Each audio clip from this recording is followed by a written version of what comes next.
ओ मेरे जीवन साथी, तेरे मेरे सपने अब एक रंग है। आज आपकी मुलाकात एक ऐसी शख्सियत से करवाने जा रहे हैं कि जब वो गाते हैं, उनके गले से जब सुर निकलता है तो लोग इस बात में तिश्नगी में पड़ जाते हैं कि कहीं रफ़ी साहब जो हैं वो दोबारा ज़िंदा हो गए और गाना गाना शुरू कर दिया उन्होंने। मेरे ब्रदर इन लॉ की शादी थी, शादी वालों का सिंगर था ना, वो गाने गा रहा था। तो मुझे कहते भाईजान आप स्टेज पे आए, तो मैं स्टेज पे चला गया। और जब मैंने सुनाया शादी के लिए रजामंद कर ली, मैंने एक लड़की पसंद कर ली। कहता यार कमाल कर दिया भाई आपने, आप ऐसा करें प्लीज़ यार आप ही गाओ, यहाँ तो बारिश होने लगी नोटों की। मुझे स्टार मेकर ऐप में मैं गाता हूँ तो वो मुझे बहुत से कमेंट्स आए सुनने वाले लिसनर के आप के गले में ऐसे जैसे रफ़ी साहब रहते हैं और आप अपना एल्बम क्यों नहीं बना रहे। रूठ जाती होंगी तो कैसे मनाते हैं, कोई गाना सुनाते हैं? यही सुनाता हूँ। अजी रूठ कर अब कहाँ जाइएगा, जहाँ जाइएगा हमें पाइएगा। अस्सलाम वालेकुम, डेली धरती के साथ मैं हूं आपका मेज़बान रेहान हैदर। नाज़रीन, आज आपकी मुलाकात एक ऐसी शख्सियत से करवाने जा रहे हैं कि जब वो गाते हैं, उनके गले से जब सुर निकलता है तो लोग इस बात में तिश्नगी में पड़ जाते हैं कि कहीं रफ़ी साहब जो हैं वो दोबारा ज़िंदा हो गए और गाना गाना शुरू कर दिया उन्होंने। शाहिद साहब मेरे साथ मौजूद हैं, जिन्हें मोहल्ले वाले प्यार से शाहिद रफ़ी कहते हैं। बचपन से ये मोहम्मद रफ़ी साहब के जो गाने हैं उन्हें ट्रिब्यूट पेश करने के मद में गाते आ रहे हैं और एक इंतहाई खूबसूरत और सुरीली आवाज़ के मालिक हैं। इनसे गुफ्तगू करते हैं और जानते हैं कि ये कब से गा रहे हैं। अस्सलाम वालेकुम। वालेकुम, कैसे हैं आप? ठीक ठाक रेहान भाई, शुक्र। शाहिद भाई, आप माशाल्लाह जब गाते हैं तो ऐसे लगता है कि चमन में बहार आ गई है। कब से गा रहे हैं? सर मैं बचपन से ही गा रहा हूँ रफ़ी साहब को, स्कूल और कॉलेज के ज़माने से ही। ये बचपन से शौक़ था मुझे। मेरे घर में मेरे अंकल गाते थे ना रफ़ी साहब को, तो मैंने किसी को गाए नहीं। फिर जब वो गाते थे तो मैंने उसी डगर पर चल पड़ा मैं। और अल्हम्दुलिल्लाह जब गाता हूँ तो लोग देखते हैं कि यार किसने सुर लगाया है। वाह वाह। तो जैसे कि तमाम लोग ही आपके मदाह हो जाते हैं, तो सबसे पहले मैं टाइम वेस्ट किए बगैर आपसे कोई एक आध अस्ताई अंतरा सुनना चाहूँगा, थोड़ा सा। लाख मना ले दुनिया साथ ना ये छूटेगा, आके मेरे हाथों में हाथ ना ये छूटेगा।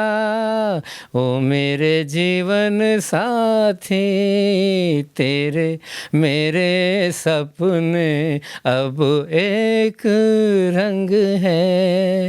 हो जहाँ भी ले जाएं राहें हम संग हैं। तो शाहिद भाई माशाल्लाह आप इस कदर खूबसूरत गाते हैं, तो कभी कोशिश नहीं की कि मैं किसी प्लेटफॉर्म पर गाऊं या मैं ऑफिशियली यही काम करूं? Basically by the grace of अल्लाह मुझे अल्लाह ने एक अच्छा जॉब दे दिया और मेरी जॉब के पीछे भी एक कहानी है, ठीक है ना। तो वो क्या कहानी, वो ज़रा शेयर कीजिएगा नाज़रीन के साथ। असल में बचपन से ही फ़ाइट कर रहा था, कोई हालात ऐसे थे लाइफ के, ठीक है। मुझे बचपन से शौक़ था कि मैंने अपनी टीम को, अपने घर वालों को आगे लेके जाना है, तो आई हैव टू फाइट, ठीक है। All the responsibility upon my shoulders. So मैंने, ये मेरे मालिक की मेहरबानी है, मेरे में इकबाल की पोइट्री से बहुत इंस्पायर था, ठीक है। तो मैंने बहुत स्ट्रगल की। मेरी फैमिली को पता है कि मैंने ये मकाम कैसे हासिल किया, कितनी स्ट्रगल करनी पड़ी मुझे, ठीक है। मैं बहुत मुकाबले के इम्तिहान दे रहा था और अल्लाह ने मेरी सुन ली। मुझे इंटरव्यू की कॉल आ गई। मैं वहाँ इंटरव्यू देने गया तो वहाँ पे 50 बंदे पहले बैठे हुए थे। तो जब पेपर देने गया मुकाबले का तो वहाँ 600-700 बंदा था इस नौकरी के लिए और सारी 50 सीटें थी पूरे पाकिस्तान में। तो बाय द ग्रेस ऑफ अल्लाह वो मैंने इंटरव्यू दे दिया। तो जब इंटरव्यू दिया तो बाहर आया तो कहता यार यहाँ तो फार्मेलिटी पूरी कर ली उन्होंने, बंदे रखे गए हैं, तो यहाँ पे तो सिफारिश चल रही भाई। मैंने कहा यार मेरे पास भी सिफारिश है एक।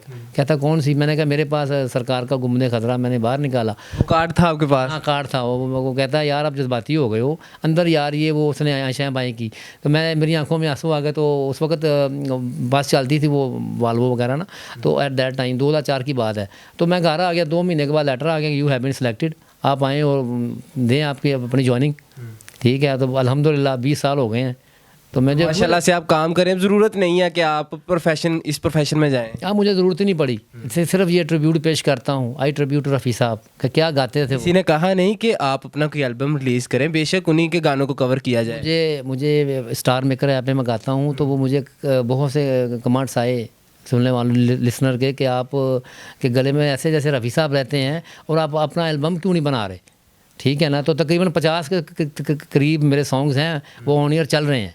माशाल्लाह माशाल्लाह। तो मुझे बताइएगा, कभी कोई इंसिडेंट हुआ हो किसी पार्टी में या फैमिली फंक्शन में आपने गाया हो तो लोगों ने कोई ऐसी बात कही हो जो याद रहे? मुझे याद है कि मेरे ब्रदर इन लॉ की शादी थी, शादी हॉल में मेरे उन्होंने कहा कि भाईजान आप स्टेज पे आए, क्योंकि उनका जो शादी हॉल वालों का सिंगर था ना वो गाने गा रहा था, तो कोई समझ नहीं आ रही थी कि बेचारा मेरे जैसा होगा। तो वो गा रहा था, तो वो मुझे कहते भाईजान आप स्टेज पे आए। मैंने कहा यार कि यहाँ पे क्या मैं गाऊंगा यार, यहाँ पे लोग अपने अपने चक्कर में पड़े हुए हैं। तो मैं स्टेज पे चला गया और जब मैंने सुनाया शादी के लिए रजामंद कर ली मैंने एक लड़की पसंद कर ली, हो उड़ती चिड़िया पिंजरे में बंद कर ली, उड़ती चिड़िया पिंजरे में बंद कर ली मैंने एक लड़की पसंद कर ली, आहा शादी के लिए रजामंद कर ली मैंने एक लड़की पसंद कर ली। तो सारा हाल झूम उठा और सारे कहने लगे अब सिलसिला ये हो गया कि जो शादी हॉल का मालिक था ना, ऑनर था, वो मेरे पास आ गया, कहता यार अब आप ऐसा करें वो सुनाए खेली है बहार से ये फूलों की गली। फिर मैंने वो 2 मिसरे सुनाए, खेली है बहार से ये फूलों की कली, ख्वाबों की दुल्हन बड़े नाजों में पली, पलकों पे बिठाना ऐसे सुख देना, याद न करे ये कभी बाबुल की गली, अपने बाबुल की गली, गाए खुशी के तराने ऐसी प्रीत मुबारक, ये साज नया नया गीत मुबारक, मेरे दोस्त तुझे तेरा मीत मुबारक। तो बाद में रेहान भाई ये हुआ कि वो जो उनका सिंगर था ना वो कहता यार आप ही गाइए, अपना शिगिर्द कर लो। हाँ कहता यार कमाल कर दिया भाई आपने, आप ऐसा करें प्लीज़ यार आप ही गाओ, यहाँ तो बारिश होने लगी नोटों की। वाह वाह। तो आप हर मौका की मुनासबत देख के तो गाना शुरू कर देते हैं। घर में माशाल्लाह शादीशुदा है, आप जब लड़ाई होती होगी भाभी रूठ जाती होंगी तो कैसे मनाते हैं, कोई गाना सुनाते हैं? उनको गाना यही सुनाता हूँ, अजी रूठ कर अब कहाँ जाइएगा, जहाँ जाइएगा हमें पाइएगा, अजी हमसे बच कर कहाँ जाइएगा, जहाँ जाइएगा हमें पाइएगा, अजी हमसे बच कर। वाह वाह, क्या कहना। भाभी तो फौरी नाराज़गी ख़त्म कर देती है। बाहर है जब मैं गाता हूँ तो वो उनकी नाराज़गी ख़त्म हो जाती है मिनटों में। बल्कि मेरे तो ऑफिस में जो मेरे कोलीग्स हैं वो उसमें फ़ीमेल भी हैं, वो भी मुझे कहती हैं कि यार क्या बात है आपकी मिसेज तो बड़ा फ़ख्र करती होंगी, प्राउड हो। शाहिद भाई आप माशाल्लाह बहुत सुरीला गाते हैं, लोग तारीफ़ें करने पर मजबूर भी होते हैं। कोई ख्वाहिश ऐसी कि काश मैं सिंगर होता या मैं रफ़ी साहब से मुलाकात करता, कुछ ऐसी हसरत होती है दिल में कोई है हो जो?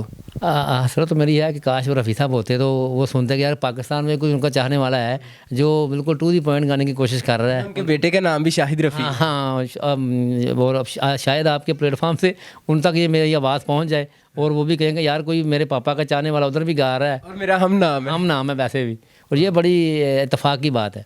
चलें, चूँकि दुरानियों को भी मुलहुज़े खाती रखना होता तो जाते जाते कोई 1-2 मिसरे अपने पसंदीदा गीत के।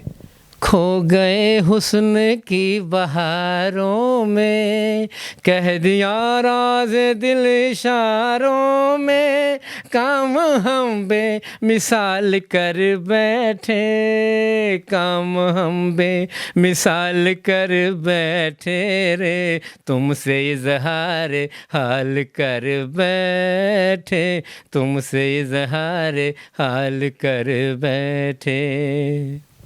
वाह वाह, क्या कहने जी। तो नाज़रीन आपने शाहिद रफ़ी साहब, मैं इन्हें शाहिद रफ़ी ही कहूँगा क्योंकि इन्होंने मुझे भी अपना मदाह बना लिया है। इनके गाने आपको कैसे लगे कमेंट सेक्शन में अपनी राय से ज़रूर आगाह कीजिएगा। मुझे दीजिएगा इजाज़त, अल्लाह निगहबान।